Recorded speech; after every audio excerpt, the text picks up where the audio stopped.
नमस्कार सर्वांना. सर्वात आधी गाजर स्वच्छ धुवून घेतलेले आहेत आणि त्याच्यावरील साल काढून घेतलेले आहे.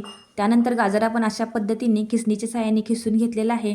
आता कढईमध्ये 1 चमचा तूप घातलेला आहे. तुपाऐवजी या ठिकाणी तुम्ही तेलाचा देखील वापर करू शकता.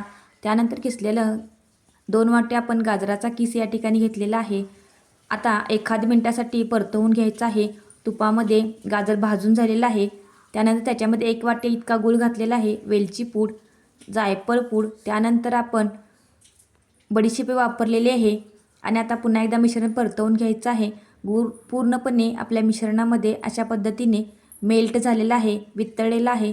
त्यानंतर 1 वाटी तांदळाची पिठी वापरलेली आहे आणि या ठिकाणी आपण 2 वाट्या गव्हाची पिठी वापरायची आहे.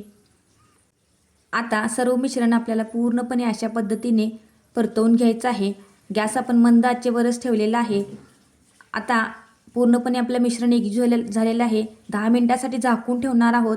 10 मिनिटानंतर एका परातीत काढून घ्यायचं आहे आणि वरून थोड्याशा पाण्याचे हपके मारा, जेणेकरून आपली अशा पद्धतीने मऊसूत अशी कणिक मळता येईल.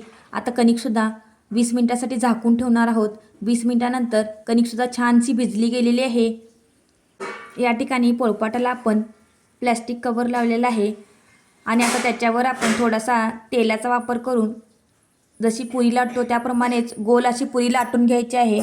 तुम्ही हे घारगेना तांब्यावर थापून देखील बनवू शकता. मी लाटून बनवलेले आहेत.